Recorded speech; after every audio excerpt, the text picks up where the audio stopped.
문화저널 20일 독자 여러분, 주간 브리핑 시청자 여러분, 안녕하십니까? 아나운서 배소윤입니다.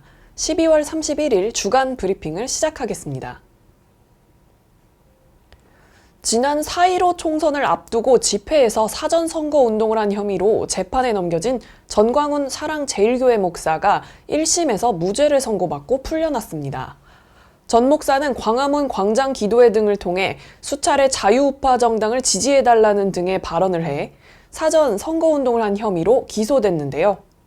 하지만 재판부는 피고인이 발언할 당시 지지할 정당조차 특정되지 않았거나 후보자가 결정되지 않은 상태라며 자유로운 의사표현과 활발한 토론이 보장되지 않으면 민주주의가 존재할 수 없으므로 표현의 자유는 곧 민주사회의 근간이라며 무죄를 선고했습니다. 전 목사는 이 밖에도 대통령은 간첩, 대통령이 대한민국 공산화를 시도했다는 발언으로 대통령의 명예를 훼손한 혐의도 함께 받았는데요. 이 역시도 무죄 판단을 받았습니다.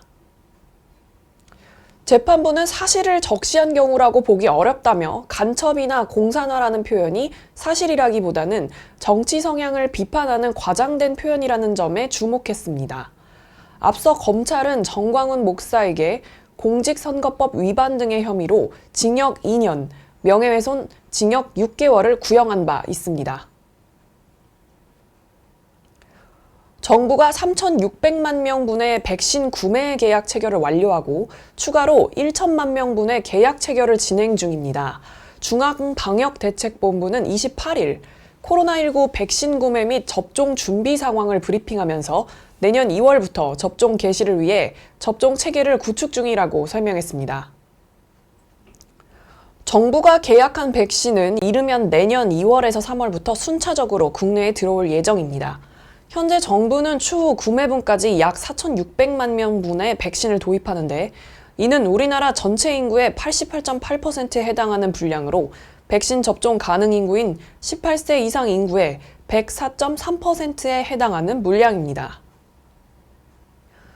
통상 집단 면역을 위해 전체 인구의 60에서 70%가 항체 형성이 필요하다는 학계 의견을 고려할 때 이는 국내 집단 면역 형성에 충분한 물량이라는 게 질병관리청 설명입니다.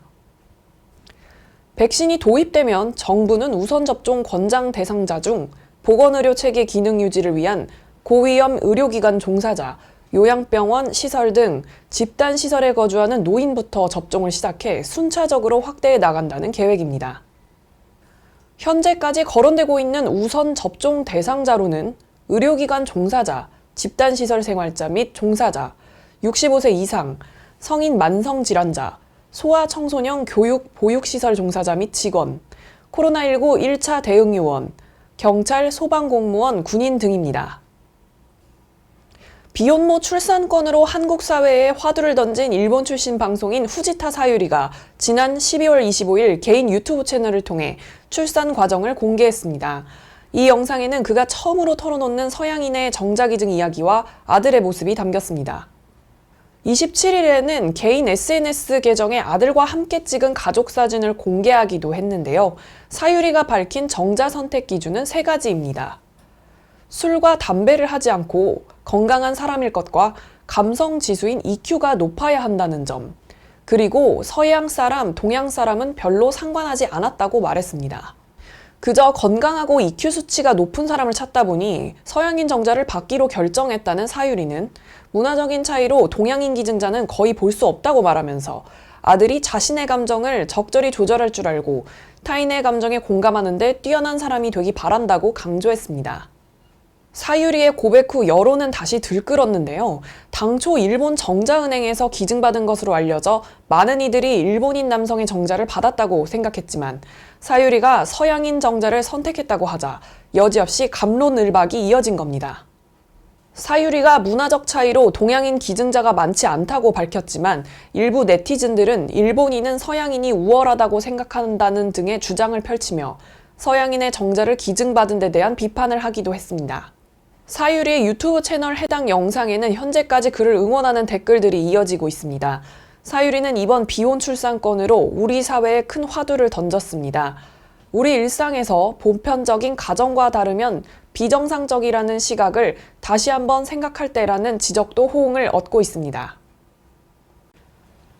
해가 바뀌는 오늘까지도 코로나19 일평균 확진자 수가 연일 1000명을 오르내리고 있습니다.